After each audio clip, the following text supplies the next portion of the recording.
إن الحمد لله نحمده ونستعينه ونستغفره ونعوذ بالله من شرور أنفسنا ومن سيئات أعمالنا من يهده الله فلا مضل له ومن يضلل فلا هادي له وأشهد أن لا إله إلا الله وحده لا شريك له وأشهد أن محمدا عبده ورسوله يا أيها الذين آمنوا اتقوا الله حق تقاته ولا تموتن إلا وأنتم مسلمون يا أيها الناس اتقوا ربكم الذي خلقكم من نفس واحدة وخلق منها زوجها وبث منهما رجالا كثيرا ونساء واتقوا الله الذي تساءلون به والأرحام إن الله كان عليكم رقيبا يا أيها الذين آمنوا اتقوا الله وقولوا قولا سديدا يصلح لكم أعمالكم ويغفر لكم ذنوبكم ومن يطع الله ورسوله فقد فاز فوزا عظيما وإن خير الكلام كلام الله وخير الهدي هدي محمد صلى الله عليه وسلم وإن شر الأمور محدثاتها وكل محدثة بدعة وكل بدعة ضلالة وكل ضلالة في النار أما بعد. Donc on était arrivé dans le cours dernier, wa alaykum salam wa rahmatullahi wa barakatuh, on était en train d'énumérer les 6 piliers de la foi, comme le Cheikh l'Islam les a mentionnés de façon résumée. Donc on était en train d'expliquer les paroles de Cheikh Salih al-Fawzan qui donnait une petite interprétation, une petite explication très résumée des 6 piliers de la foi. Donc on était arrivé au 3e pilier de la foi qui est al-iman bil-kutub, et التصديق بالكتب التي أنزلها الله على رسله وأنها كلامه وأنها حق ونور وهدى فيجب الإيمان بما سمى الله منها كالتوراة والإنجيل والزبور والقرآن والإيمان بما لم يسمي الله منها. Donc le chef dit que la foi en les livres, ça signifie de croire en les livres qu'Allah a fait descendre sur ses messagers et que c'est sa parole, c'est-à-dire c'est la parole d'Allah et que c'est une parole de vérité, elle contient une lumière et une guidance. Et c'est obligatoire de croire en ce que Allah subhanahu wa ta'ala a mentionné spécifiquement comme livre dans ses révélations, comme par exemple il a mentionné Al-Injil, Al-Torah, Al-Injil, Al-Zabur et Al-Qur'an. Donc ça c'est des livres qu'il a mentionnés par nom dans la révélation, et donc il faut croire absolument à ces livres qu'il a mentionnés spécifiquement. Par contre, s'il y a d'autres livres qu'il n'a pas mentionnés spécifiquement, on y croit de façon générale. Parmi les articles de la foi, comme on dit, on croit aux livres d'Allah, donc on croit en tous les livres, ceux qu'il a mentionnés et ceux qu'on ne connaît pas, qu'il n'a pas mentionnés. Comme par exemple, il y a des prophètes, comme on va en parler, il y en a des prophètes de qui il a parlé dans le Coran, il y en a 25, et il y en a d'autres qui existent, qui ont existé, et qu'on n'a pas entendu parler dans le Coran, et pourtant c'était des vrais prophètes eux aussi. Comme le cheikh dit, le point numéro 4, الإيمان بالرسل الذين أرسلهم الله إلى خلقه أي التصديق بهم جميعا وأنهم صادقون فيما أخبروا وأنهم بلغوا رسالات ربهم ولا نفرق بين أحد منهم بل نؤمن بهم جميعا ومن سمى الله منهم في كتابه ولم يسم منهم كما قال تعالى في آية 164 من سورة النساء ورسلا قد قصصناهم عليك من قبل ورسلا لم نقصصهم عليك. Oui. Donc qu'est-ce que ça veut dire, qu'est-ce qu'on a lu? Ça veut dire que il faut croire aux messagers d'Allah, ceux qu'il a envoyés à sa création, et croire en tous les messagers et tous les prophètes. Et il faut croire qu'ils étaient véridiques. Quand ils parlaient, ils disaient la vérité dans qu'est-ce qu'ils nous informaient, qu'est-ce qu'ils informaient à propos d'Allah, à propos de la religion, à propos des règles, hein, toutes ces choses-là, tout ce qu'ils ont dit c'était absolument la vérité. Il faut croire en ça. Et il faut pas qu'ils ont complètement transmis le message de leur Seigneur, ils n'ont rien gardé de secret, hein, parce qu'il y en a parmi les gens, comme par exemple les soufis, qui croient que certains prophètes ont gardé des secrets, et qui les ont donnés juste à quelques initiés parmi les compagnons, et que eux ils l'ont transmis d'une personne à l'autre, de génération en génération, et donc eux ils ont une connaissance secrète de Dieu. Hein, ça c'est un exemple de comment les ruses du shaitan, comment ils ont défié certains parmi les musulmans. Hein, ils leur font croire qu'ils ont une petite connexion secrète ou une connaissance secrète à propos de la religion d'Allah. Donc, il faut croire qu'ils ont tout transmis, ils n'ont rien caché à propos de la révélation d'Allah. Et on ne fait pas aucune distinction entre les prophètes et entre les messagers. On doit croire en tous les messagers, d'accord? Et bien entendu, comme on dit que le prophète Mohammed sallallahu alayhi wa sallam c'est le plus grand d'entre les messagers, mais on ne doit pas faire une sorte de compétition entre les prophètes pour essayer de les comparer les uns avec les autres de cette façon-là, dans ce sens-là. On doit croire en eux de façon égale. Et Allah subhanahu wa ta'ala, il y a des prophètes au sujet desquels il a parlé, il a clarifié des choses, il a dit des choses à leur sujet, et d'autres auxquels il n'a rien dit, au sujet desquels il n'a rien dit, mais il faut croire en tous ceux-là. Hein?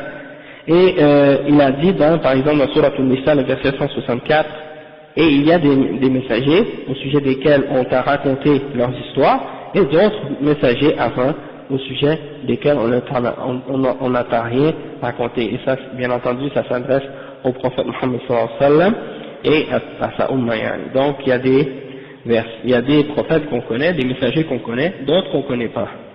Et le cheikh dit وأفضلهم أولو العزم وهم نوح وإبراهيم وموسى وعيسى ومحمد عليهم الصلاة والسلام. Donc les meilleurs parmi les messagers d'Allah ce sont أولو العزم, hein, ceux qui détiennent, hein, oui les 5, ceux qui détiennent la fermeté, hein, et on les appelle أولو العزم, et c'est Nuh, Ibrahim, Moussa, Isa et Muhammad. Ça c'est les 5 c'est les 5 les plus grands parmi les messagers d'Allah, ceux qu'on appelle dans le Coran Ulul Azm. Non, c'est Nuh, Ibrahim, Moussa, Isa et Muhammad sallallahu alayhi wa sallam. Ok, et le premier messager c'est Nuh, parce qu'il a été envoyé à un peuple qui n'était pas croyant, et donc dans ce sens-là, il les a appelés à croire en Allah, donc c'est lui, c'est le premier parmi les messagers. Et Adam, bien entendu, c'était un prophète. Et le cheikh il dit par la suite, ثم بقية الرسل ثم بقية الرسل ثم الأنبياء وأفضل الجميع خاتم الرسل نبينا محمد صلى الله عليه وسلم. Donc il dit puis ensuite tous les autres messagers également qui suivent sont tous des grands messagers, puis ensuite il y a les prophètes, et celui qui est meilleur que tous ces prophètes-là et tous les messagers, c'est le dernier d'entre eux, celui qui est venu terminer et sceller la prophétie, c'est le prophète Muhammad sallallahu alayhi wa sallam, notre prophète. Donc le cheikh dit وأصح ما قيل في الفرق بين النبي والرسول أن النبي من أوحي إليه بشرع ولم يؤمر بتبليغه والرسول من أوحي إليه بشرع وأمر بتبليغه. السلام عليكم.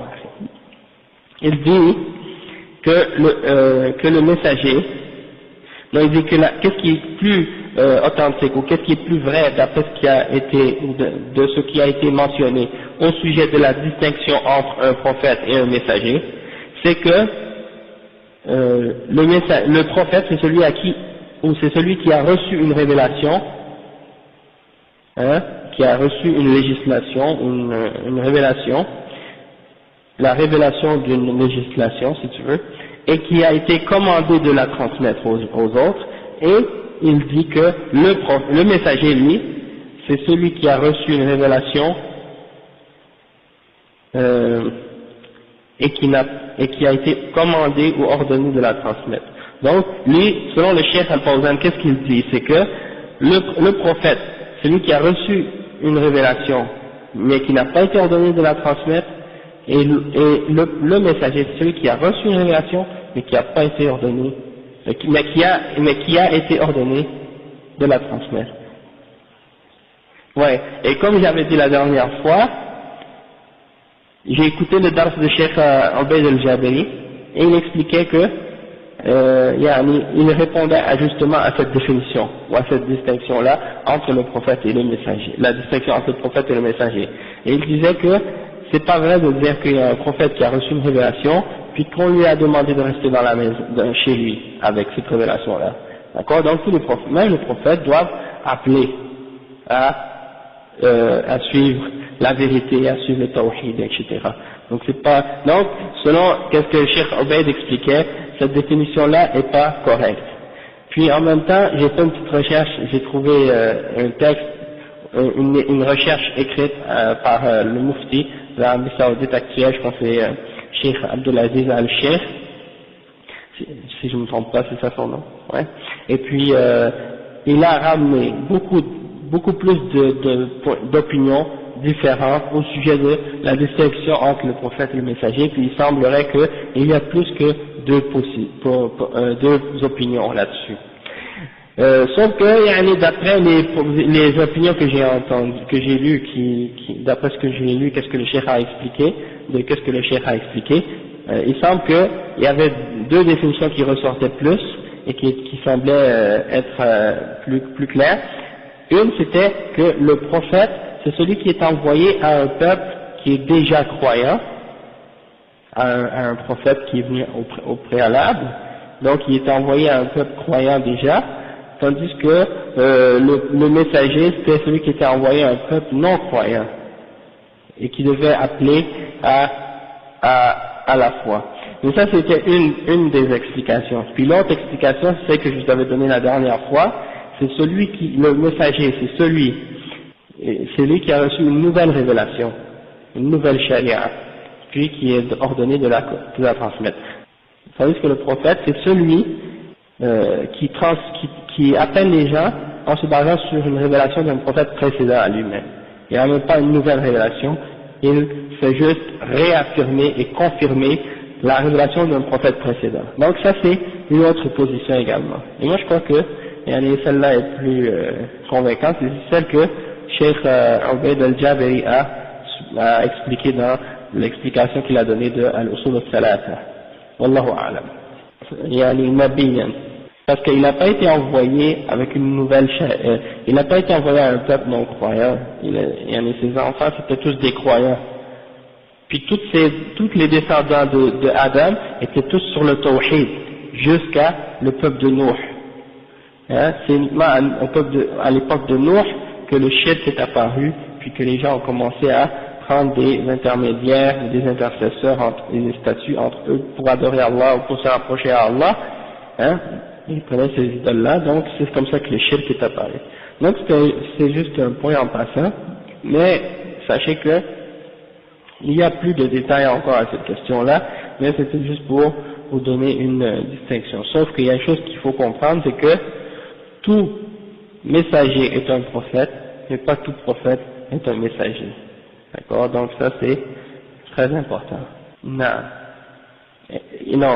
Tous les messagers sont des prophètes automatiquement, mais c'est pas tous les prophètes le prophète il n'est pas un messager, tandis que le messager est toujours un messager et un prophète en même temps. Oui, c'est ça. Ils ont venu avec des livres comme le prophète Muhammad sallallahu alayhi wa sallam, le prophète sallallahu alayhi wa sallam est venu avec le Coran, Isa est venu avec l'Injil, et Moussa est venu avec le Torah, Ibrahim est venu avec le Suhuf, Suhuf Ibrahim wa Moussa, Allah il parle des pages ou des feuilles de Ibrahim, ouais. Donc Daoud avec le Zabour, donc il y a des prophètes, des messagers qui sont venus, mais comme Allah subhanahu wa ta'ala dit, il y en a au sujet desquels il nous en a parlé, et d'autres au sujet desquels on n'a pas entendu parler également. Wallahu a'lam. Nuh, oui, Allah a pas mentionné dans le Coran qu'il avait une révélation, Nuh.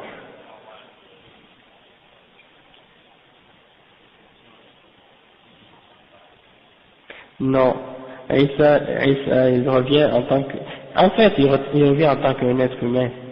Il va pas être un prophète, il va pas être un messager, il va pas amener une nouvelle révélation, il va juste terminer sa vie, continuer son chemin. Inch'Allah. Donc, j'ai dit al-iman bil-ba'ath. Ça c'est le 5e. La foi en la résurrection.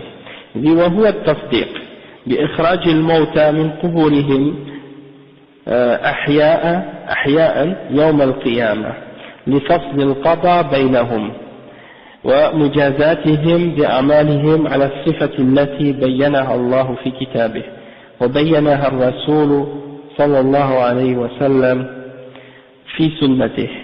Donc le cheikh il dit que il faut croire à la résurrection, et ça implique que tu dois déclarer que tu crois que Allah va faire sortir les morts de leur tombe et qu'il va les faire sortir vivants au jugement dernier, et qu'il va trancher entre les hommes et qu'il va juger entre eux en toute justice, et qu'il va récompenser les gens selon leurs œuvres de la façon qu'il l'a expliqué dans son livre, de la façon dont Allah subhanahu wa ta'ala l'a défini dans son livre, et de la façon que le prophète sallallahu alayhi wa sallam l'a clarifié dans la sunna. Non.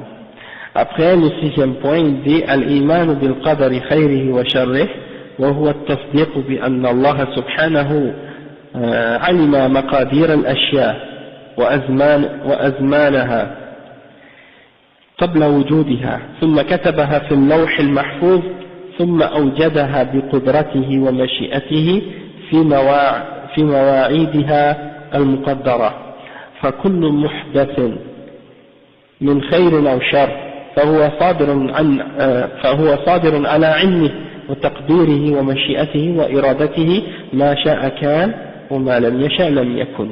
Donc le cheikh il explique maintenant que le sixième pilier de la foi c'est la foi en la prédestination dans le bien et dans le mal. Ce qui arrive de bien et de mal, tout ça c'est prédestiné.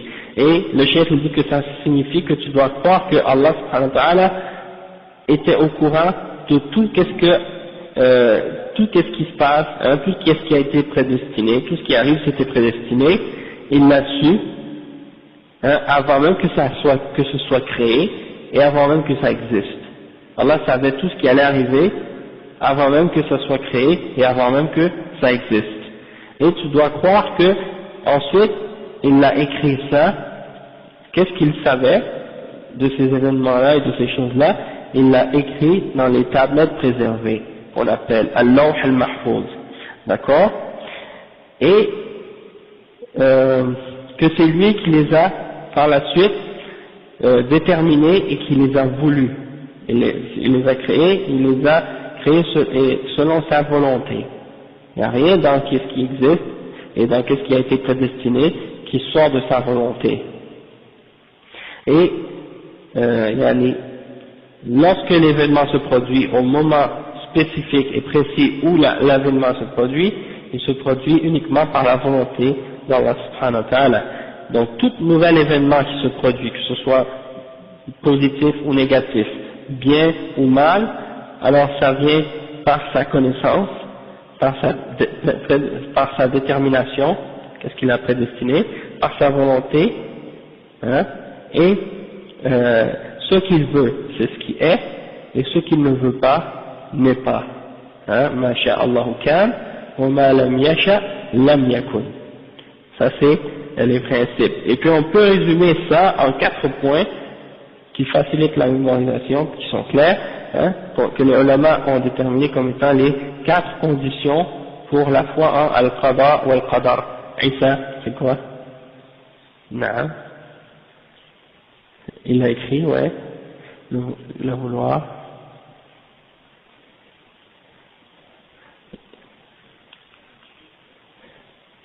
La création. Ouais, c'est ça. Exactement. Donc, il a tout su à l'avance quand il a tout créé. Deuxièmement, il a écrit dans les tablettes préservées 50 000 ans avant la création des cieux et de la terre. Troisièmement, tout ce qui arrive, c'est par sa volonté. Et quatrièmement, tout ce qui arrive, c'est sa création. Que ce soit des bonnes choses ou des mauvaises choses, des bonnes œuvres ou des mauvaises œuvres. Tout ça, c'est la création d'Allah subhanahu wa ta'ala. Il n'y a pas deux créateurs comme les Zoroastriens, wa alaykum salam wa rahmatullah. Les Zoroastriens, qu'on appelle en arabe al-Majus, qui croient qu'il y a un Dieu du bien et un Dieu du mal. Le Dieu du bien, il a créé le bien, le Dieu du mal, il a créé le mal. Non. Allah subhanahu wa ta'ala, c'est lui qui a tout créé. Il y a un seul créateur. Et, wa alaykum salam wa rahmatullah. Et aussi, il y a les chrétiens qui croient parfois à cette idée-là. Ils croient qu'il y a un combat entre le diable et Dieu. Et que le diable, c'est l'opposé négatif de Dieu. Donc ça c'est une fausse conception que ces gens-là ont. Et il y a des Timoujouras aussi qui pensent à ça, que Dieu fait une guerre avec le diable dans le ciel, avec les anges, et il y a les anges qui ils croient ni au paradis ni à l'enfer, et leur paradis dit que c'est sur terre. Donc ces gens-là, en réalité ils n'ont pas compris qui est Allah, et ils n'ont pas compris qui est le shaitan. Allah subhanahu wa ta'ala dit وَمَا قَدَرُ اللَّهَ حَقَّ قَدْرِهِ. Ils n'ont pas estimé Allah subhanahu wa ta'ala à sa juste mesure ou à son juste, selon qu'est-ce qu'il mérite réellement. Hein? Parce que Allah subhanahu wa ta'ala,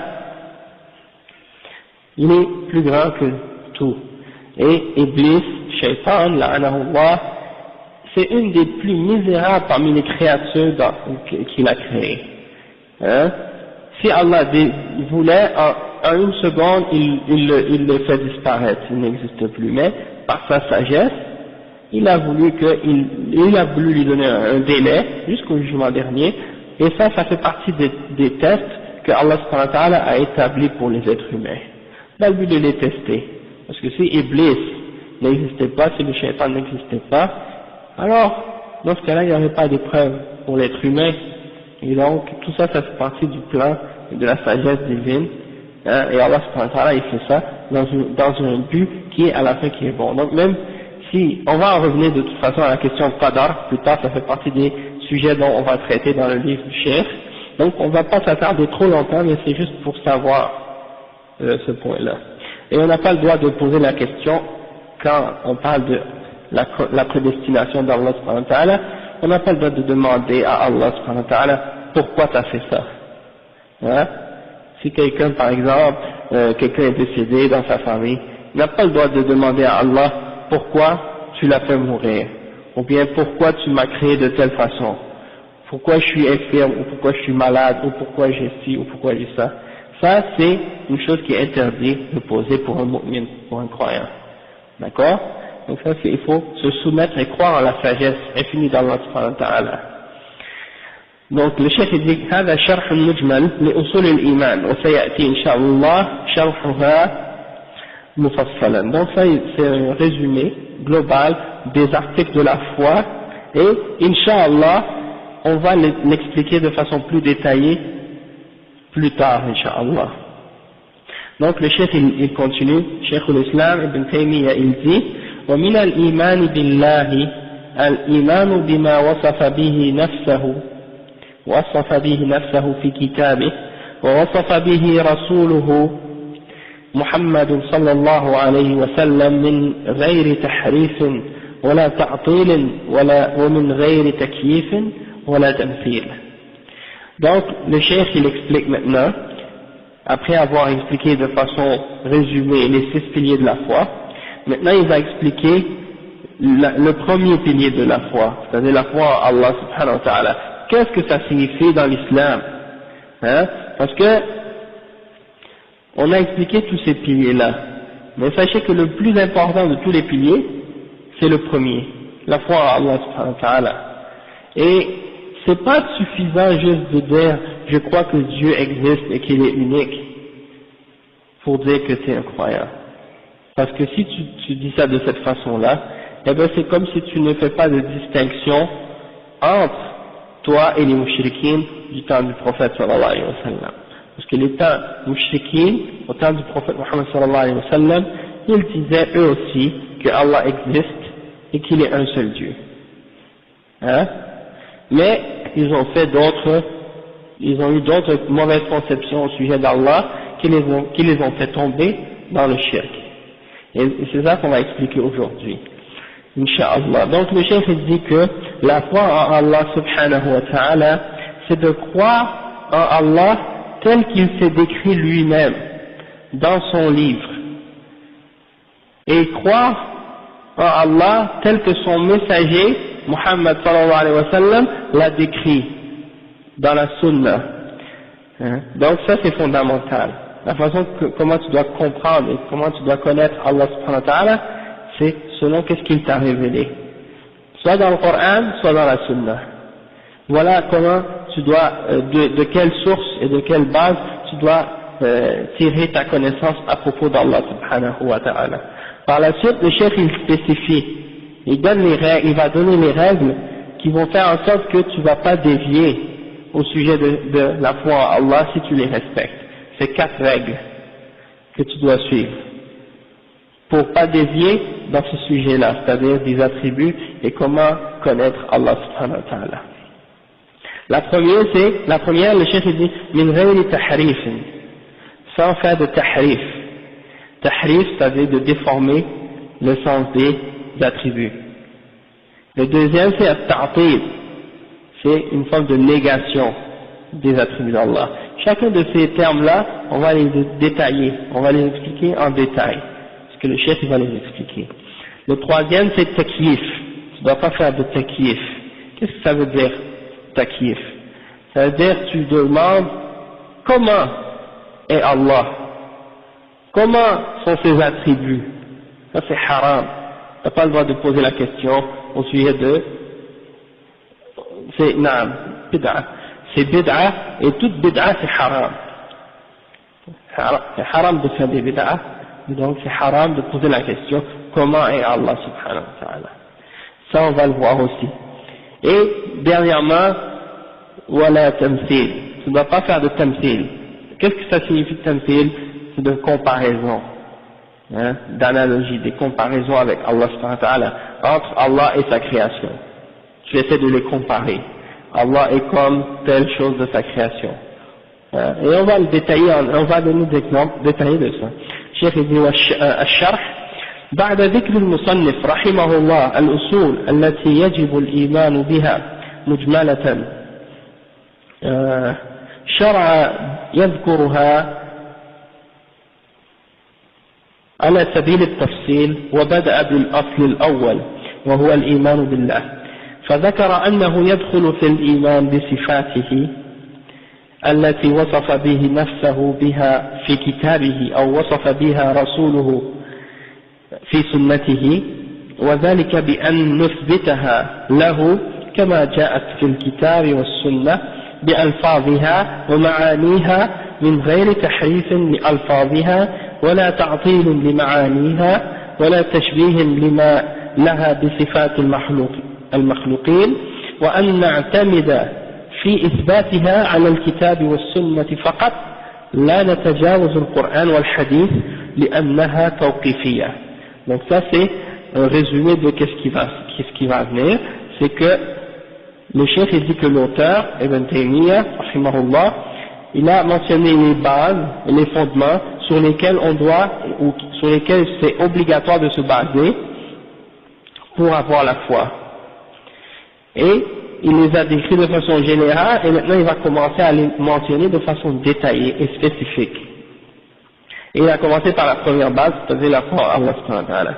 Et donc, il dit que le premier c'est justement de croire en Allah et en ses attributs, tel qu'il s'est décrit lui-même et tel que son messager l'a décrit, exactement qu'est-ce que je viens d'expliquer, de façon plus spécifique. Ensuite il commence, il dit والتحريف هو التغيير وإمالة الشيء عن وجهه يقال انحرف عن كذا إذا مال وهو نوعان. Donc le chef il dit que التحريف c'est de changer quelque chose. Tahrif en arabe c'est de déformer quelque chose, changer quelque chose.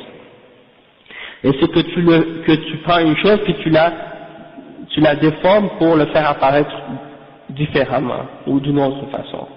D'accord? ويقال انحرف عن كذا إذا مال. Tu dis que quelqu'un est il a انحرف quand il s'est détourné, quand il s'est penché vers quelque chose d'autre. Donc par exemple si tu dis tu marches sur un chemin droit puis après tu t'enharif, qu'est-ce que ça veut dire? Ça veut dire que tu te détournes. Et bien ça, c'est dans ce sens-là, at-tahrif, tu détournes le sens des mots, tu détournes le sens des choses pour leur donner une autre réalité, qui est contraire à la réalité.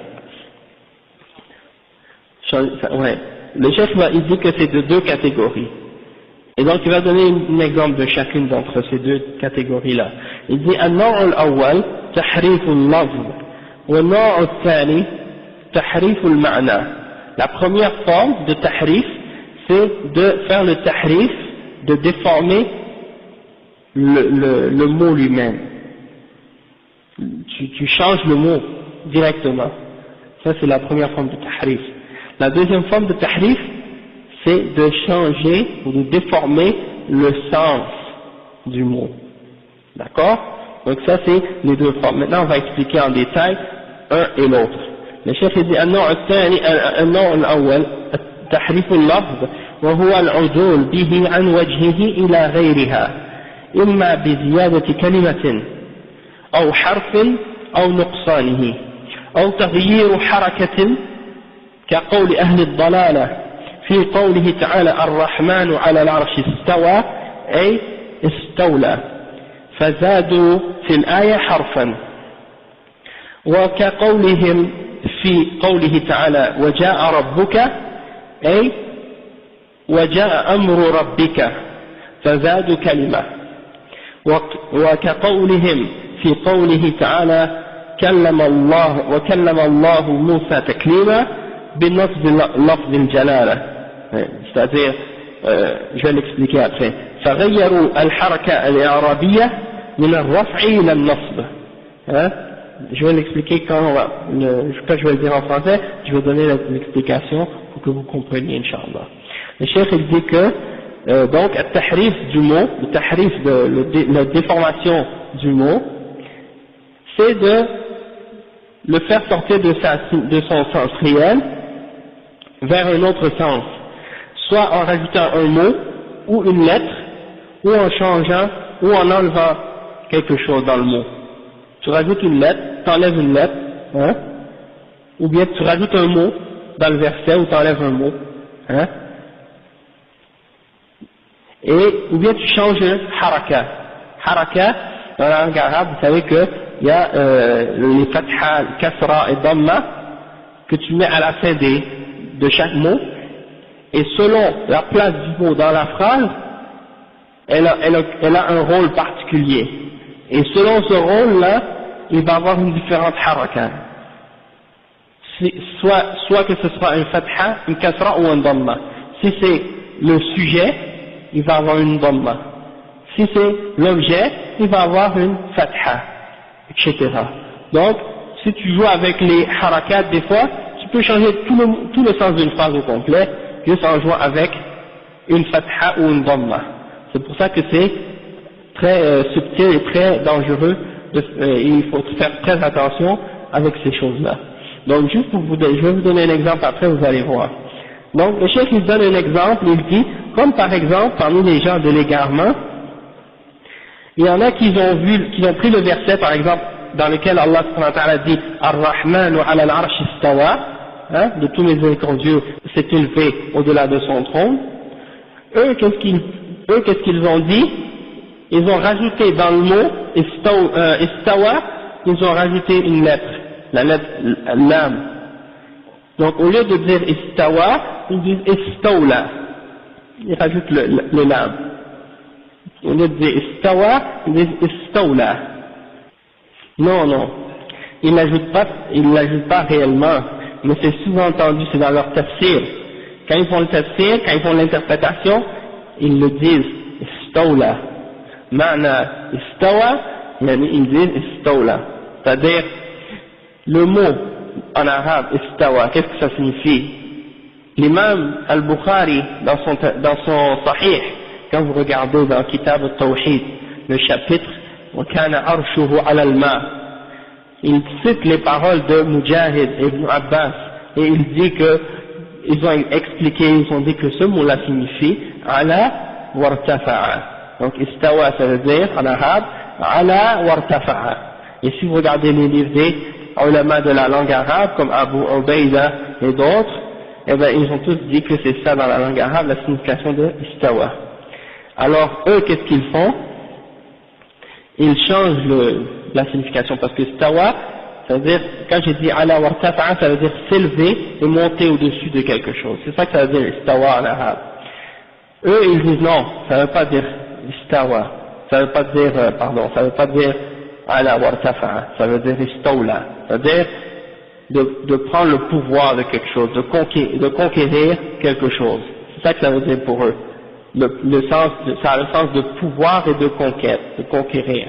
Donc il a pris le pouvoir du trône. Ok? Et ça c'est une déformation du sens. Et la raison pourquoi il déforme le sens de ce verset-là, c'est parce qu'il refuse d'attribuer cet attribut-là à Allah subhanahu wa ta'ala tel qu'il se l'est décrit lui-même. Et il donne un autre sens qui, selon eux, est plus propice à Allah subhanahu wa ta'ala. Alors qu'en réalité, c'est contraire au sens même du mot en langue arabe, et c'est contraire aux paroles d'Allah subhanahu wa ta'ala lui-même, contraire au hadith du prophète sallallahu alayhi wa sallam, puisque lui-même il a affirmé cet attribut-là par Allah, et c'est contraire également aux paroles des salafs, et contraire à la langue arabe, donc il n'y a aucune référence, aucune preuve pour cette forme de tahrif qu'ils font. Il donne un autre exemple, le cheikh dit وَكَقَوْلِهِمْ فِي قَوْلِهِ تَعَالَى وَجَاءَ رَبُّكَ. Dans ce verset-là, eux, Allah subhanahu wa ta'ala dit et ton Seigneur vient ou viendra, et viendra ton Seigneur, hein? وَجَاءَ رَبُّكَ. Eux, ils rajoutent un mot وَجَاءَ أَمْرُ رَبِّكَ. Ils rajoutent amr, c'est-à-dire et le commandement de ton Seigneur viendra. Il rajoute ce mot-là, encore dans le tafsir. Parce qu'il refuse d'attribuer à Allah subhanahu wa ta'ala le fait qu'il va venir d'une façon qui lui convient, sans faire de ressemblance et de comparaison, et sans demander le comment. Donc ils refusent de l'affirmer, donc ils disent وَجَاءَ أَمْرُ رَبِّكَ. Ça c'est un autre exemple. Et le troisième exemple que le cheikh a mentionné, il dit كَقَوْلِهِمْ فِي قَوْلِهِ تَعَالَى وَكَلَّمَ اللَّهَ مُوسَى تَكْلِيمًا. Ils le lisent avec un nasb quand le verset qui dit et Allah a parlé à Moïse d'une façon claire, hein? Donc Allah il dit Allah a parlé à Moïse. وَكَلَّمَ اللَّهُ مُوسَى تَكْلِيمًا. Et le dhamma, c'est pour dire que c'est Allah qui a parlé. وَكَلَّمَ اللَّهُ مُوسَى تَكْلِيمًا. Eux, qu'est-ce qu'ils disent? وَكَلَّمَ اللَّهَ مُوسَى تَكْلِيمًا. Pour donner l'impression que c'est Moïse qui a parlé à Allah. Vous voyez comment ils ont changé le haraka? Hein? Mais il y a d'autres versets clairs dans le Coran, par exemple. وَإِذْ جَاءَ مُوسَى لِمِيقَاتِنَا فَكَلَّمَهُ رَبُّهُ. Là, ça ils peuvent pas. Ils peuvent pas le changer dans ce verset-là, parce que c'est clair, c'est direct. Hein? Donc, ça c'est un exemple pour montrer que ces gens-là, ils essaient de faire un tahrif, et ils changent même parfois, soit un mot, soit une lettre, ou soit un haraka. Et c'est qui les gens qui font ça? C'est les gens de bid'a parmi les Jahmiya, et les Mu'tazila, et les Jahmiya, et les Mu'tazila, et les Asha'ira. Ce sont ceux qu'on appelle Al-Jahmiya. On peut les appeler Jahmiya, ou on peut les appeler Ahlul Kalam également, parce qu'ils font tous partie de Ahlul Kalam, mais en général ce sont des gens de bid'a. Ils nient les noms et les attributs d'Allah subhanahu wa ta'ala. Ok? On va expliquer un petit peu des détails de c'est quoi ces groupes-là, c'est quoi ces sectes-là, plus en détail par la suite, Inch'Allah. Mais là c'est juste pour vous donner des exemples de tahrif. Ok? Et la deuxième forme de tahrif, c'est tahrif al-ma'na, de déformer le sens de l'attribut. Le cheikh il dit والنوع الثاني تحريف المعنى وهو العدول به عن وجهه وحقيقته وإعطاء اللفظ معنى وإعطاء اللفظ معنى لفظ آخر كقول المبتدعة إن معنى الرحمة إرادة الإنعام وإن معنى الغضب إرادة الانتقام. Ok?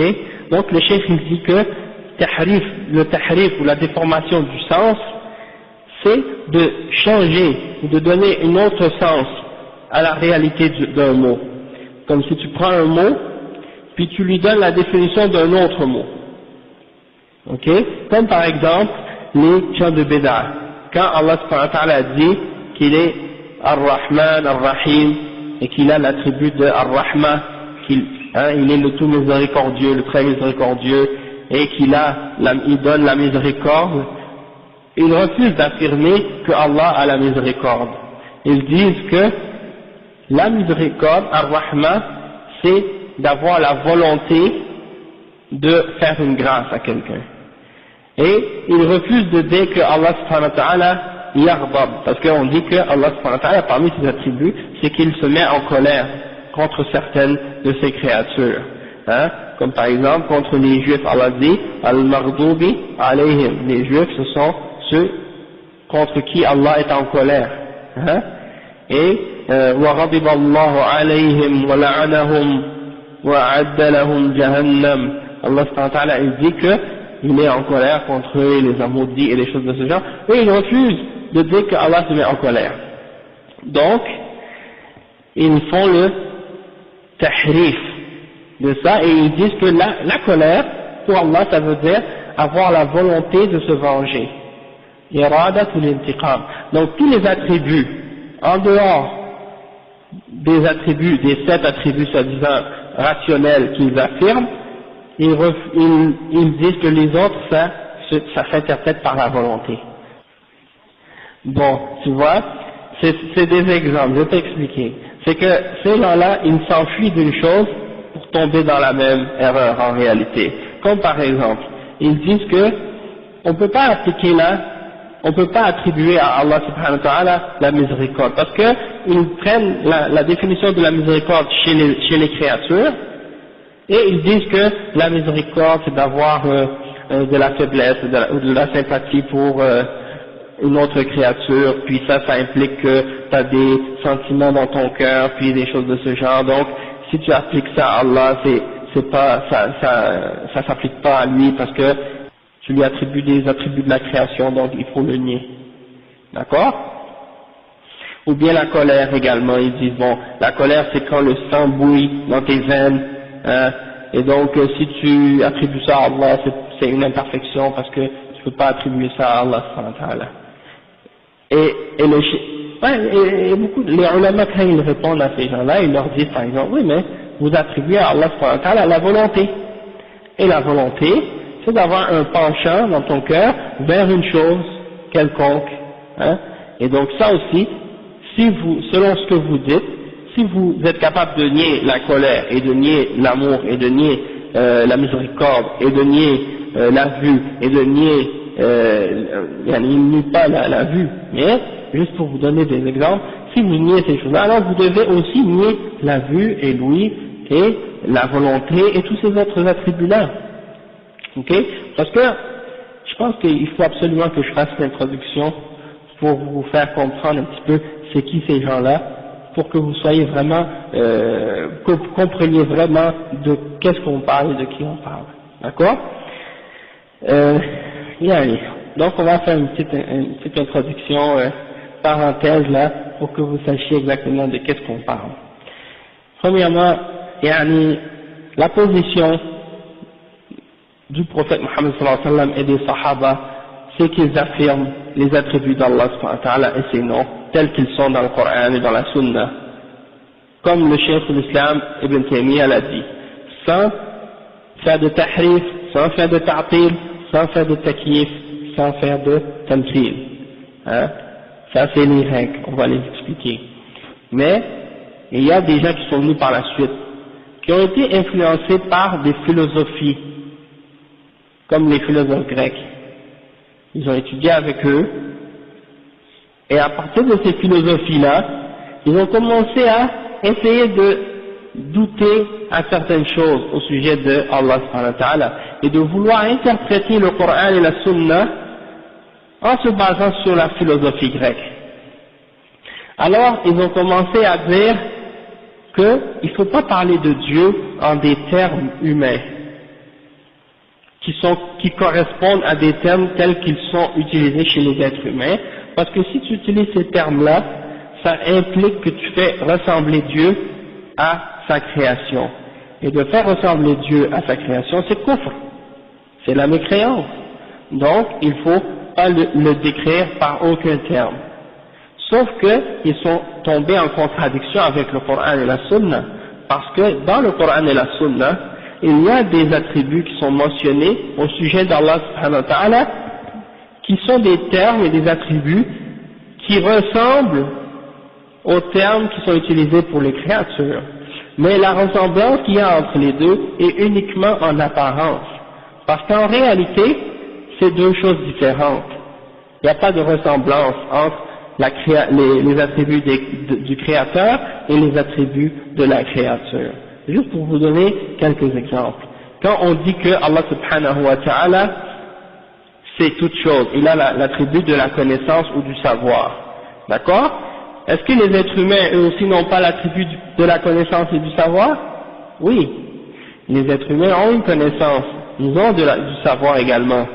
Mais est-ce qu'on peut comparer la connaissance des créatures à la connaissance d'Allah subhanahu wa ta'ala? Non. Pourquoi? Parce que la connaissance d'Allah subhanahu wa ta'ala, elle n'est pas précédée d'ignorance. Tandis que la connaissance des créatures, elle est précédée d'ignorance. Quand on est, Allah subhanahu wa ta'ala, il dit qu'il nous fait sortir du ventre de nos mères, on n'a aucune connaissance. Donc, notre connaissance est précédée d'ignorance. Pas Allah subhanahu wa ta'ala. Il connaît tout à l'infini. Non seulement ça, Allah subhanahu wa ta'ala, sa connaissance est sans limite. Tandis que notre connaissance à nous, eh bien, elle est très limitée. Hein? On ne vous a donné que très très peu de la science. Donc, le fait qu'on attribue à Allah subhanahu wa ta'ala la connaissance et qu'on attribue à l'être humain la connaissance, c'est juste une ressemblance en apparence, parce que dans la réalité de ces deux formes d'attributs-là, c'est du moment qu'on les attribue au créateur ou à la créature, elles deviennent différentes. Elles deviennent différentes. Quand elles sont seulement ressemblantes sous leur forme absolue.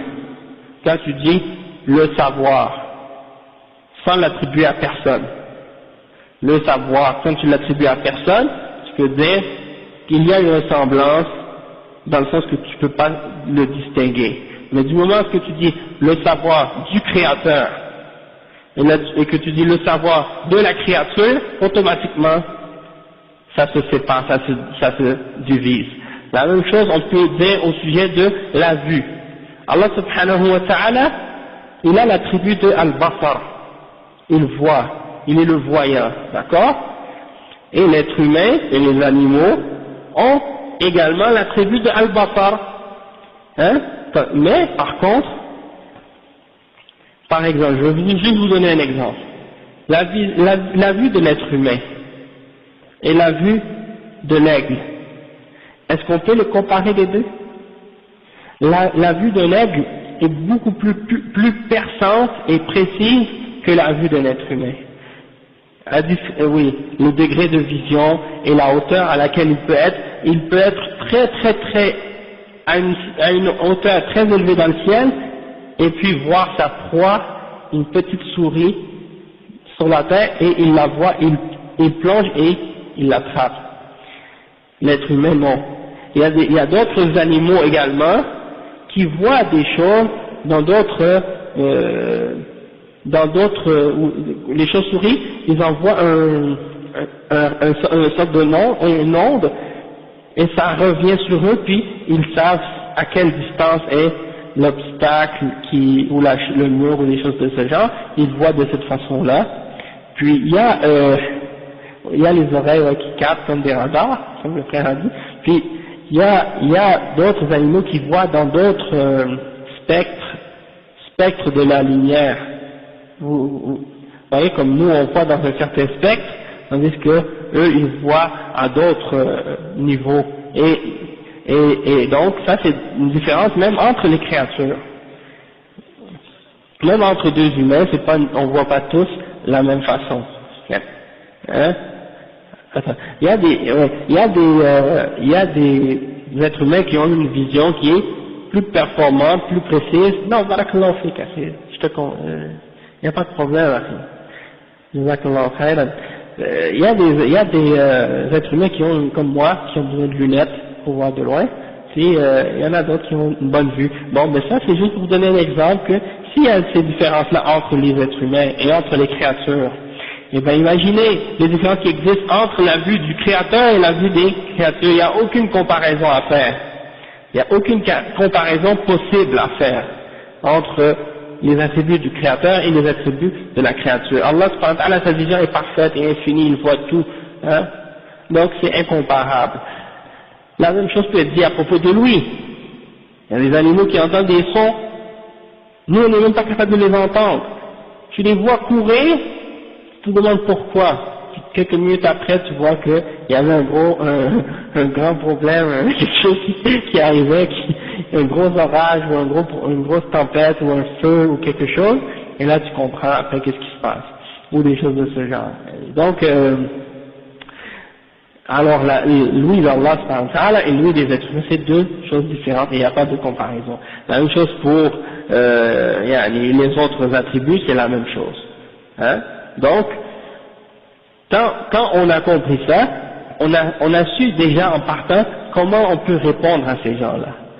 Nous, on doit affirmer les attributs d'Allah subhanahu wa ta'ala comme il s'est décrit lui-même.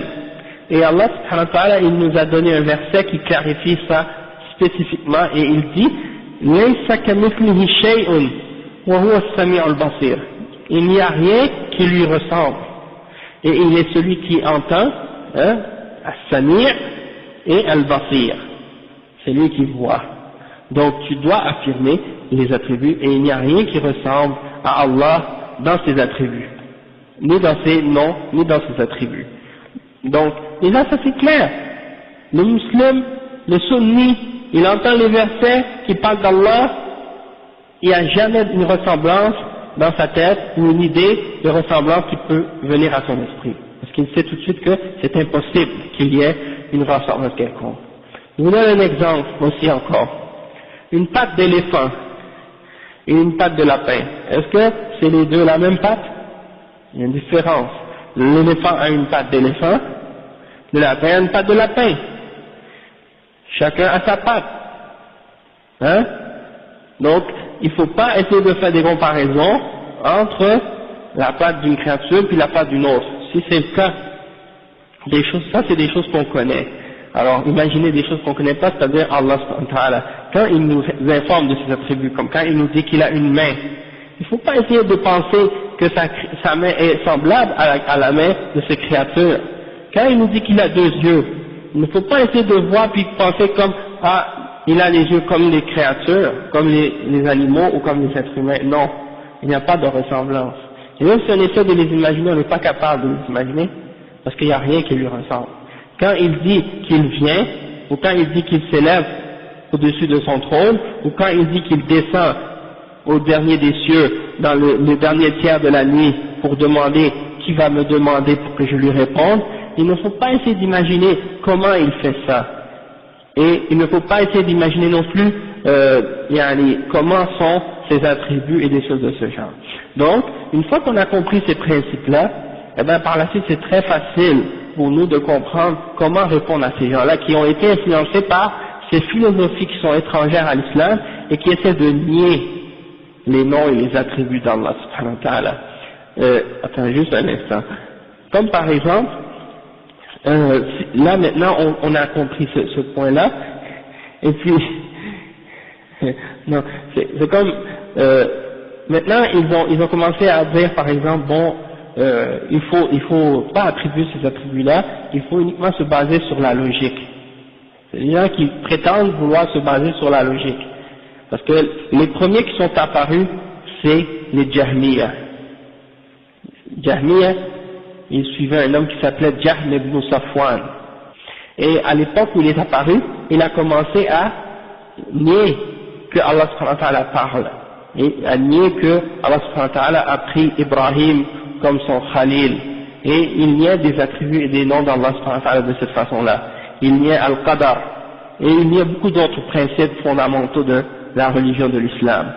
d'accord, et lui il avait appris d'un homme qui s'appelait Ja'd ibn Dirham. En fait le vrai instigateur de cette bid'a c'était Al-Ja'd ibn Dirham, et Al-Jahm ibn Safwan c'est lui qui l'a propagé cette idée-là, cette secte. Alors les gens les ont appelés Jahmiya. Ensuite sont apparus Al-Mu'tazila, et Al-Mu'tazila sont un peu différents des Jahmiya, parce que les Jahmiya ils niaient et les noms et les attributs d'Allah en entier. Ils disaient on croit seulement en une existence indéfinie, un être suprême qui existe, une force quelconque, mais on ne dit pas qu'il a des attributs et on la qualifie pas, on lui donne aucun attribut. Un peu comparable, leur croyance est un petit peu comparable à la croyance du Dieu des scientifiques aujourd'hui, ou le Dieu des déistes de la période des Lumières, comme Voltaire, puis ces autres kuffars là. Alaykoum salam wa rahmatullah. C'est-à-dire un Dieu qui n'a pas d'attribut, il n'a pas de volonté, il n'aime pas, ne déteste pas, il n'a pas envoyé de livre, il n'a pas envoyé de prophète, il n'a pas envoyé de messager, hein, il ne voit pas, il n'entend pas, il ne parle pas. Donc c'est un Dieu abstrait qui n'a aucune qualité, aucun attribut, c'est juste un être comme ça qui existe et c'est une force, une énergie, ou je ne sais pas comment il l'appelle. Et donc, c'est-à-dire, si quelqu'un croit en Dieu de cette façon-là, c'est comme s'il ne croit pas en Dieu du tout. En tout cas, il ne croit pas au Dieu qui est écrit dans le Coran. Le Dieu auquel il croit, s'il croit à ce Dieu-là, un Dieu sans attribut du tout, eh ben c'est tout à fait différent que le concept que Dieu nous a expliqué dans le Coran. Parce que la façon dont, quand on lit le Coran, Dieu nous parle de lui-même. Il nous dit qu'il a envoyé des messagers, il nous dit qu'il aime les croyants, il nous dit qu'il déteste les gens qui désobéissent à sa loi, il nous dit qu'il punit, il nous dit qu'il récompense, il nous dit que donc il a des attributs, il a une sagesse, il dit qu'il est hakim, il dit qu'il est alim, il dit qu'il est qadir, il dit qu'il a tous ces attributs-là, donc il parle clairement de ça dans sa révélation pour qu'on le connaisse. Et ces gens-là disent non, tout ce qui est écrit dans le Coran à propos d'Allah c'est faux, il ne faut pas se baser là-dessus. Et même parmi eux, il y en a qui disent que celui qui croit en qu'est-ce qui est écrit littéralement dans le Coran au sujet d'Allah, il devient kafir. Imaginez. Ça c'est pas l'égarement, ça. Maintenant, par la suite, qu'est-ce qui est arrivé? Les Mu'tazila, eux, ils ont un petit peu amené une chose différente des Jahmiya. Les Mu'tazila, eux, ont dit, d'accord, on nie pas on nie les attributs d'Allah subhanahu wa ta'ala, mais on nie pas les noms. Donc, on dit que Allah s'appelle Al-Alim, Al-Hakim, Al-Qadir, Al-Samir, mais on n'affirme pas les attributs. Et puis on dit que ces noms-là, c'est juste des noms propres, sans signification. Comme quelqu'un peut s'appeler par exemple Zayd, ou on peut s'appeler Ahmad, ou n'importe quel autre nom, et c'est juste un nom qui te désigne mais qui n'a pas de signification. C'est des noms comme ça, sans savoir. Pourquoi? Parce que dans les noms d'Allah subhanahu wa ta'ala, la signification de ces noms-là, c'est des attributs.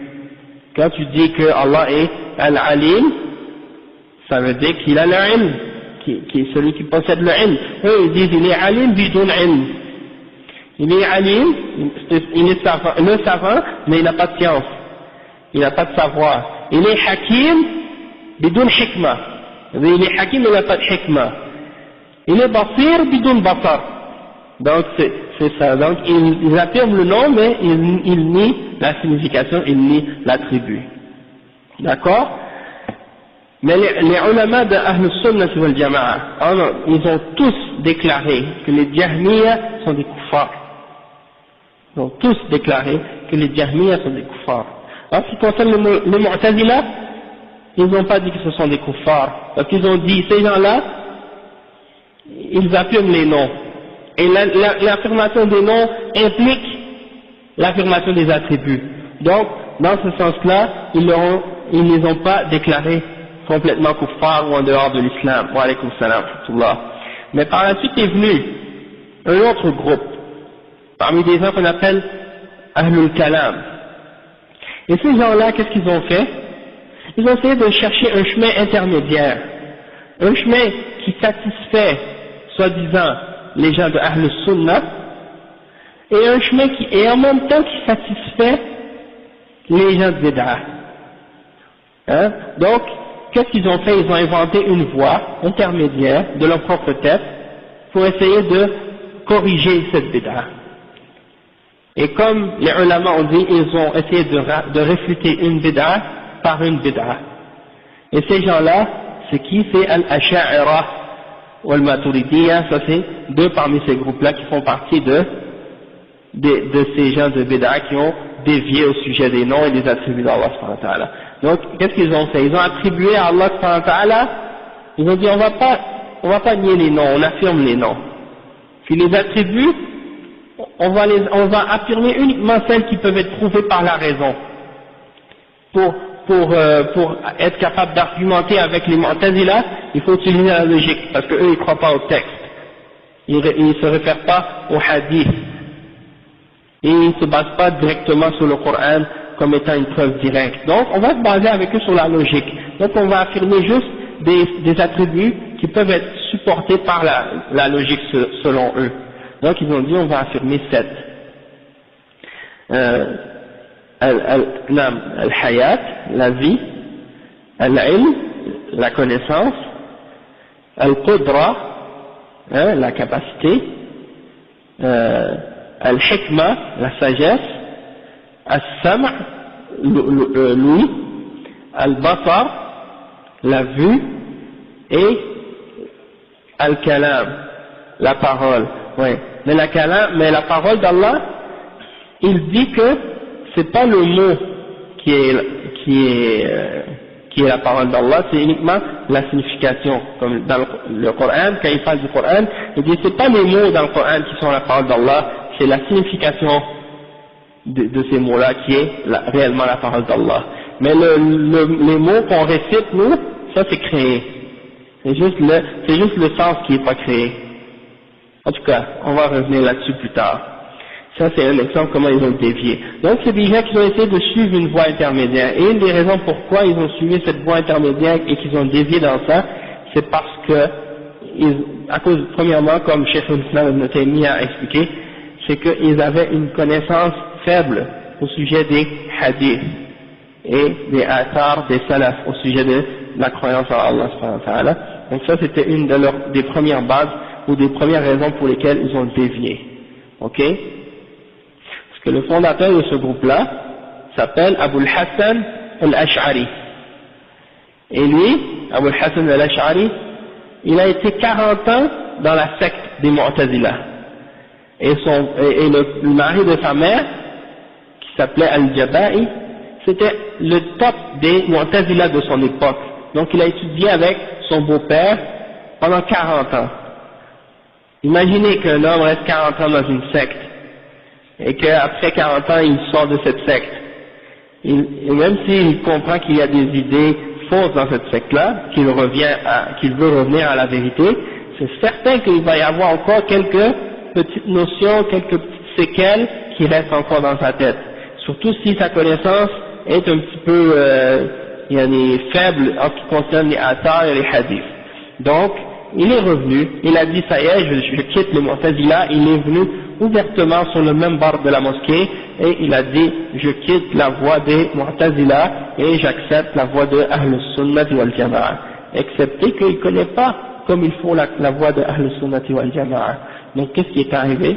C'est qu'il a amené sa propre voie et des gens l'ont suivi sur cette voie-là, et c'est pour ça, ces gens-là ils affirment les 7 attributs qu'on a mentionnés, puis les autres ils font qu'est-ce qu'on appelle tahrif, ils le déforment, ils changent leur signification pour leur donner une signification différente. Comme par exemple les autres attributs, en dehors de ces 7-là, ils l'expliquent par la volonté, iradatul in'am, iradatul intiqam, l'amour c'est iradatul in'am, la colère iradatul intiqam, al-rida iradatul in'am. Donc c'est toujours l'irada. Et donc ça les a amenés dans plein d'erreurs. Quand ils disent Ar-Rahmanu ala al-Arsh istawa, ils disent Istawla. Et quand ils disent Waja'a Rabbuka dans le Coran, ils disent Waja'a Amru Rabbik. Waja'a Amru Rabbik. Ils l'interprètent. Quand le prophète sallallahu alayhi wa sallam dit que Allah subhanahu wa ta'ala descend au dernier des cieux, au dernier tiers de la nuit, ils disent l'ange de Dieu descend au dernier des cieux. Tu vois? Et les ulama leur ont répondu, ils ont dit, mais le hadith dit que Allah descend au dernier des cieux, au dernier tiers de la nuit, et il demande, est-ce qu'il y en a qui voudraient se faire pardonner pour que je leur pardonne? Et est-ce qu'il y en a qui voudraient que je me demande quelque chose pour que je leur attribue ou que je leur réponde? Alors, les ulama ont dit, est-ce que c'est l'ange qui demande aux gens, voulez-vous que je vous pardonne et je vais vous pardonner? Les anges ne peuvent pas pardonner. Et on n'a pas le droit de demander pardon aux anges, c'est uniquement à Allah qu'on a le droit de demander le pardon et des choses de ce genre. Donc de faire ce genre de tahrif, c'est haram. D'accord? Mais par contre, qu'est-ce qui est arrivé, c'est que Abu al-Hassan al-Ash'ari, qui est né en 260 et qui est mort en 260, il est né. En l'an 300, il avait 40 ans environ. Il a quitté la voie des Mu'tazila. Donc, il est mort en 330, si je ne me trompe pas. Donc, il a resté, je pense, 30 ans. Entre sa période de conversion, ou qu'il a quitté les Mu'tazila, jusqu'à la période où il revienne à la Sunna, il y a eu cette période où il était sur cette voie innovée, qui était en réalité une voie qu'on appelle Al-Kullabiyya. Maintenant on l'appelle comme étant Al-Kullabiyya parce qu'il y avait d'autres personnes à son époque qui avaient cette idée-là, qui attribuaient juste 7 attributs à Allah, puis des choses comme ça. Mais à la fin de sa vie, il a dit, je reviens à la croyance de l'imam Ahmad et des imams d'Ahl Sunnah. Et j'affirme tous les attributs d'Allah. Et il a écrit un livre qui s'appelle Al-Ibana fi Usul al-Diyana. Et dans ce livre-là, il a affirmé, comme tous les imams d'Ahl Sunnah, la plupart des attributs, ou presque tous les attributs d'Allah, à l'exception de quelques petites erreurs qu'il a pu faire dans ce livre-là. Sauf que, Inch'Allah, on espère que Allah accepte de lui, puisqu'il a fait l'effort qu'il a pu, et donc avec la connaissance qu'il avait, on a la preuve qu'il a fait une repentance avant de mourir. D'accord? Et donc il est revenu à la voie de Ahl Sunnati wal Jama'a. Par contre, les gens aujourd'hui, dans le monde musulman, qui suivent ou qui prétendent suivre Abu al-Hassan al-Ash'ari, eh bien, ils ne suivent pas la dernière position de l'imam Abu al-Hassan. Ils suivent la période intermédiaire, la période où il niait des attributs et il en affirmait d'autres, pas en accord avec la voie des salaf salih. Maintenant, si vous voyez les Ahbash, vous les connaissez, ces gens-là, ils prétendent être Ahl Sunnati wal Jama'a, alors qu'ils sont en contradiction avec Ahl Sunnati wal Jama'a. Et donc aujourd'hui, si vous leur parlez, ils disent Ahl Sunnati wal Jama'a sont deux groupes, Al-Maturidiyya et Al-Ash'ariyya. C'est ces deux groupes-là, selon eux, qui sont Ahl Sunnati wal Jama'a. Al-Maturidiyya. C'est un autre groupe, un autre imam qui vivait dans la région plus éloignée vers l'est, et qui avait à peu près les mêmes bases philosophiques et idéologiques que Abu al-Hassan al-Ash'ari de cette époque-là. Mais ils disent que ces deux-là, c'est Ahl Sunnati wal Jama'a. Les ulama ont dit, mais comment vous pourrez être Ahl Sunnati wal Jama'a alors que vous avez des différences entre vous? C'est pour ça que les ulama ont dit, les seuls qui sont vraiment Ahl Sunnati wal Jama'a aujourd'hui, et depuis toujours, même depuis le temps du prophète sallallahu alayhi wa sallam, c'est uniquement les salafiyoun, ceux qui suivent les salaf salih, c'est-à-dire la voie des sahaba et ceux qui les ont suivis. Et de croire en Allah subhanahu wa ta'ala tel que les sahaba ont cru en Allah subhanahu wa ta'ala, sans ajouter, sans enlever quoi que ce soit. D'accord? Maintenant, je pense que ça vous donne une bonne introduction à ce sujet-là. Par contre, il y a un petit point que je dois mentionner au sujet du mot tahrif. Parce qu'on a expliqué que ces gens-là font qu'est-ce qu'on appelle un tahrif. D'accord? Mais ils sont rusés, dans le sens qu'ils ne sont pas bêtes pour venir aux musulmans puis dire, nous on fait le tahrif. Parce que s'ils font ça, tout le monde va savoir que les gens qui appellent à l'égarement. Donc, ils utilisent un autre mot. Au lieu d'utiliser tahrif, ils utilisent un mot qui est accepté par les musulmans, qui a une bonne signification, et c'est le mot ta'wil. Ta'wil. Ok? Et le mot ta'wil, dans la langue arabe, ça veut dire la même chose que tafsir. Tafsir, d'accord? Tafsir, c'est-à-dire l'explication ou l'interprétation. D'accord? Sauf que, en réalité, qu'est-ce qu'ils veulent dire, eux, c'est le tahrif, la déformation, pas le ta'wil. Et l'imam Ibn al-Qayyim al-Jawziyya, il a dit dans son livre As-Sawa'iq al-Mursala, il a dit فَنَحْنُ لَا نُنْكِرُ التَّأْوِيلِ بل حقيقة العلم هو التأويل والراسخون في العلم هم أهل التأويل ولكن أي التأويلين فنحن أسعد بتأويل التفسير من غيرنا وغيرنا أشقى بتأويل التحريف منا. Donc c'est ça que l'imam Ibn al-Qayyim a dit. Il dit nous on ne rejette pas le ta'wil. Il dit en fait la réalité c'est que le ilm, la science, c'est de connaître comment, ou bien de connaître le ta'wil, de connaître la réalité du ta'wil, c'est-à-dire de connaître l'interprétation des choses et la bonne explication des choses. C'est ça le ilm. Donc on ne rejette pas le ta'wil. Eux ils disent vous rejetez le ta'wil. Non, on ne rejette pas le ta'wil. Le cheikh il dit Ar-Rasikhuna fil ilm, les gens qui sont profondément ancrés dans la science, ce sont les gens du ta'wil, ce sont les gens qui connaissent le ta'wil. Mais lequel des deux ta'wil, lequel des deux formes de ta'wil? Est-ce que c'est la forme de ta'wil qui est le tafsir, ou bien c'est le ta'wil qui est en réalité un tahrif? Tu prends un mot, tu le fais sortir de sa réalité ou de son sens réel. Hein? Donc, le ta'wil c'est quoi? C'est quoi le tafsir dans la langue, dans l'islam, quand les ulama font le tafsir, c'est quoi? Hein?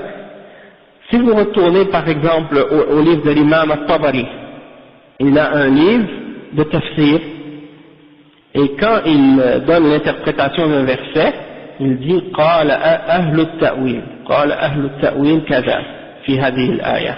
Ils vont dire les gens du ta'wil ont dit au sujet de ce verset ce qui suit. Et là il mentionne les différents tafsirs que les salafs ont donnés. Maintenant, vous allez voir par exemple un imam de Ahl Sunnah, Ibn Qutayba, qui a écrit un livre, ça c'est un des salafs, qui vivait à la période de l'imam Ahmed. Eh ben, un des livres qu'il a écrit, c'est Mukhtalifu Ta'wil al-Hadith. Ça c'est le titre de son livre. Les différentes interprétations du hadith. Donc le terme ta'wil, il était utilisé par les imams d'Ahl Sunnah et par les ulama des salafs.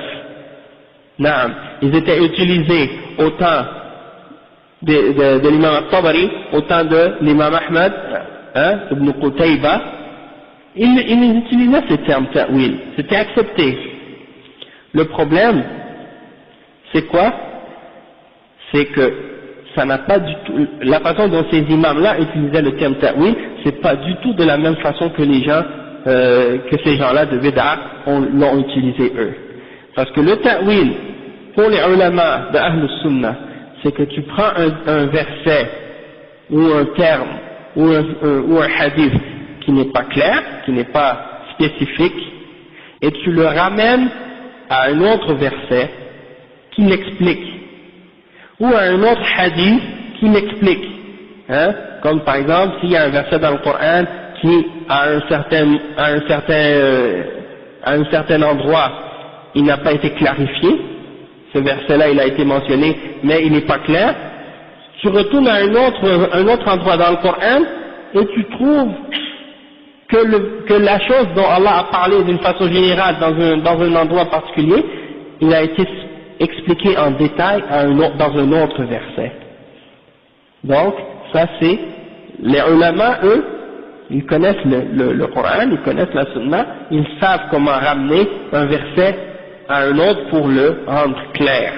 Ou parfois même, il y a un verset dans le Coran qui n'est pas clair, et tu retournes au hadith et tu vois que le prophète sallallahu alayhi wa sallam, il l'explique clairement dans la Sunna. Donc, c'est ça la façon des ulama d'expliquer le Coran.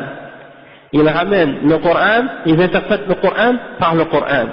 Ou bien ils expliquent le Coran par la Sunna. Ou bien ils expliquent le Coran par les paroles des Sahaba, parce que les Sahaba ont pris leur connaissance directement du prophète Muhammad sallallahu alayhi wa sallam. Et ils ont témoigné, ils ont été témoins de la révélation. Et ils ont vu l'application directe de l'islam devant leurs yeux. Donc, ils savent, ils connaissent l'explication, ils connaissent les raisons de chaque révélation, de chaque verset. Donc, eux, ils ont une connaissance de l'interprétation des versets. Puis, par la suite même, les élèves des Sahaba qui ont étudié avec eux, eux aussi connaissent l'interprétation. Et si on ne trouve pas, on peut aussi se référer à la langue arabe classique du temps du prophète sallallahu alayhi wa sallam pour connaître le langage arabe de l'époque, qu'est-ce que les mots signifiaient à cette époque-là. Et ça aussi c'est une référence. Donc, ça c'est la façon dont les ulama font le ta'wil, ça c'est le vrai ta'wil. Mais qu'est-ce que font les gens de bid'a, qu'est-ce qu'ils font et qu'ils appellent ta'wil en réalité? C'est pas le ta'wil, c'est tahrif. Ils prennent un mot, ils ne retournent même pas au Coran, ni à la Sunna, ils ne retournent même pas à la langue arabe classique, et ils donnent leur propre interprétation, en se basant sur des règles, soi-disant rationnelles, qu'ils ont établies d'eux-mêmes, de leur propre tête. Et ils disent, voilà la voie, voilà le droit chemin. Ça c'est l'égarement. Et ils disent, comme j'ai dit tout à l'heure, que si quelqu'un prend les textes du Coran littéralement, il devient kafir. Imaginez, si quelqu'un peut même plus prendre la guidance de la parole d'Allah subhanahu wa ta'ala directement, et qu'il devient kafir en lisant la parole d'Allah, alors subhanallah, imaginez, d'où va venir la guidance par la suite, hein? Donc c'est pour ça que les ulama ils ont expliqué, il faut savoir, il faut être au courant de ce petit jeu de mots qu'ils utilisent pour tromper les gens. Le ta'wil, la différence entre le tahrif et le ta'wil. Le vrai ta'wil. D'accord? Donc maintenant on a expliqué le mot tahrif. Maintenant on va expliquer la deuxième règle, le deuxième terme. Ah oui, c'est vrai ça.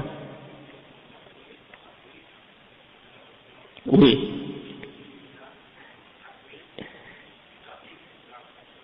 Non, ouais, c'est presque là, mais c'est que le mot tahrif, ils ne l'utilisent pas, parce qu'ils le cachent. Parce qu'ils ne veulent pas montrer qu'ils changent le mot. Allah a utilisé le mot tahrif au sujet des juifs dans le Coran. Allah dit yuharrifuna al-kalima an mawadi'ihi. Allah dit à propos des juifs, ils prennent un mot, ils le changent de son contexte, ils jouent avec, ils le déforment. Ouais, ra'ina au lieu de unzurna. Et au lieu de dire hitta, ils ont dit hinta. Et des choses de ce genre. Ils déformaient les mots, ils jouaient avec les choses, soit ils mettent les choses en dehors de leur contexte pour leur donner une autre signification. Et le ta'wil, c'est pas ça, c'est l'interprétation. Oui, c'est ça. Mais eux, ils l'utilisent pour déformer la réalité. Et ça, c'est ça le problème. Et au sujet du ta'wil, ça c'est des gens de bid'a, comme ceux qu'on appelle, qui ont fait le ta'wil au sujet des noms et des attributs d'Allah. Il y a d'autres sectes déviées encore plus que eux. Non seulement ils ont fait le ta'wil au sujet des noms et des attributs d'Allah, en plus de ça, ils ont fait même le tahrif. Non seulement ils ont fait le tahrif des noms et des attributs d'Allah, ils ont également fait le tahrif de la religion en entier même. Ils font le tahrif, ils ont fait le tahrif de la salat, tahrif de la zakat, tahrif du saum, tahrif du hajj, tahrif de l'islam en entier, subhanallah. Ils ont dit chaque mot chacun de ces choses-là a un autre sens ou une signification secrète, cachée. Il y en a des soufis qui ont dit ça, mais en général c'est les batiniya. Et les batiniya, c'est des gens qui suivent des sectes qu'on appelle ésotériques. C'est seulement les initiés qui connaissent les secrets de leur secte. Et si tu n'es pas initié, tu peux pas les connaître. Et tu es dans l'égarement, tu es dans l'obscurité. C'est juste eux qui le savent. Hein? Donc ça, c'est des gens comme par exemple Al-Qaramita, Al-Ismaïliya, Al-Nusayriya, Al-Duruz. Ça, c'est des groupes qui sont en dehors de l'islam. Mais il y a des gens aujourd'hui qui sont pas dans ces groupes-là ouvertement, ou qui sont pas directement dans ces groupes-là, mais qui font une autre forme de tahrif. Ils prennent un système des kuffars que les kuffars ont inventé dans les derniers siècles, 1700, 1800, 1900, et ils essaient de l'adapter et de le rendre islamique. Hein? Comme le socialisme, ils essaient de faire un socialisme islamique. Le communisme, ils essaient de faire un communisme islamique. La démocratie, ils essaient de faire la démocratie islamique. Les droits de l'homme, ils essaient de faire des droits de l'homme islamiques. Donc, si ils prennent ces principes-là que les kuffars ont inventés, puis là ils regardent le Coran et la Sunna. Toute chose qu'ils trouvent dans le Coran et dans la Sunna qui est en contradiction avec ces principes-là que les kuffars ont inventés, ils vont dire bon, soit on le nie, ou soit on fait le tahrif. On va le déformer, puis on va lui donner une autre signification pour que ça concorde avec ce que eux ont dit. Et ça c'est une autre forme également de tahrif. Et hier j'étais allé à un khutbah dans une mosquée MCQ, et c'est une mosquée connue comme étant une mosquée avec des gens de bid'a. Hein? Et qu'est-ce qu'ils disaient là-bas, l'imam, c'est pas l'imam habituel qui faisait le khutbah, mais c'était un gars qui faisait le khutbah, Allah musta'an. Et qu'est-ce qu'il disait? Il disait que quand vous parlez avec des non-musulmans, dites-leur pas, parlez pas avec eux de la croyance. La croyance doit être la dernière chose que tu leur mentionnes. Il dit subhanallah, le prophète sallallahu alayhi wa sallam, il a envoyé Mu'adh ibn Jabal au Yémen. La première chose qu'il leur a dit, de les appeler à la ilaha illallah, tawhid. Lui, il dit, parlez pas avec eux de croyance. Il dit, et quand vous leur parlez de la prière, vous leur dites que c'est comme un exercice. Et il a dit, tel que je vous le dis maintenant, et je rajoute rien, il a dit, nous les musulmans, on n'a pas besoin d'aller dans un gym. On a un gym, quand on fait la prière, c'est comme une gymnastique, on n'a pas besoin d'aller au gym. Et il a dit, j'ai lu dans un livre écrit par une non-musulmane, il a dit le nom de la femme, elle a écrit un livre sur le yoga, elle a écrit un livre sur le yoga, et elle a dit que les musulmans, lorsqu'ils font la prière, ils font travailler les 7 nerfs, les mêmes nerfs qu'on fait travailler quand on fait le yoga. Donc quand tu fais la prière, tu fais du yoga. J'ai dit subhanallah. Ça c'est de l'hindouisme. Le yoga c'est une des formes d'adoration dans l'hindouisme. Vous voyez subhanallah, chaque chose qui est dans l'islam, il essaie de l'interpréter d'une façon matérialiste ou bien une autre façon spirituelle pour juste adapter ces idées-là pour dire que les kuffars vont être contents avec toi. Hein? Parle-leur pas de l'islam que ça c'est Allah qui l'a envoyé et qui l'a révélé et qui l'a envoyé le prophète Mohammed sallallahu alayhi wa sallam avec le Coran pour que l'humanité soit sur le droit chemin et qu'ils doivent croire en ça. Non, il ne faut pas leur dire ça. Ça c'est grave. Ça c'est déformer l'islam. Après il dit le zakat c'est comme une forme de redistribution des biens, hein, comme dans la société sociale, dans le socialisme. On prend aux riches, on donne aux pauvres. Après, il dit le jeûne, c'est uniquement pour montrer que tu veux connaître la souffrance des pauvres quand ils ont faim. Pas parce que c'est un ordre d'Allah subhanahu wa ta'ala et qu'il dit, comme Allah dit dans le Coran, la'allakum tattaqun, pour que vous acquérez at-taqwa. Hein? Pas pour avoir le taqwa, non, juste pour connaître la faim des pauvres. Il mentionne ça en premier, sans mentionner la raison fondamentale pourquoi on fait le somme. Pas pour le but dans le Coran, Allah ne nous a pas dit qu'on jeûne juste pour connaître la faim. Parce que si on peut connaître la faim sans jeûner. Hein? Le but du jeûne c'est autre. Donc il y avait ça. Et après, au début, quand je suis arrivé, il disait que les droits de l'homme, c'est les mêmes valeurs, c'est les mêmes valeurs que l'islam. La charte des droits canadiens, c'est la même que l'islam. Donc qu'est-ce qu'il disait? Il disait que les Canadiens sont déjà à moitié musulmans sans le savoir, parce qu'ils croient déjà en la charte des droits canadiens. Alors moi, subhanallah, j'entendais ça, je ne savais plus quoi penser. Je dis, oui, dans l'islam, il y a la liberté de croyance, celui qui veut croire, il peut croire, celui qui veut pas croire, il peut pas croire, et donc ça hein? Oui, il a dit ça. Ça c'est grave, yani. Ouais. Yani. Et il y en a même qui sont allés à dire pire que ça, yani, comme Tariq Souaidan. Il a dit que quelqu'un a le droit de quitter l'islam s'il veut. Il peut devenir murtad.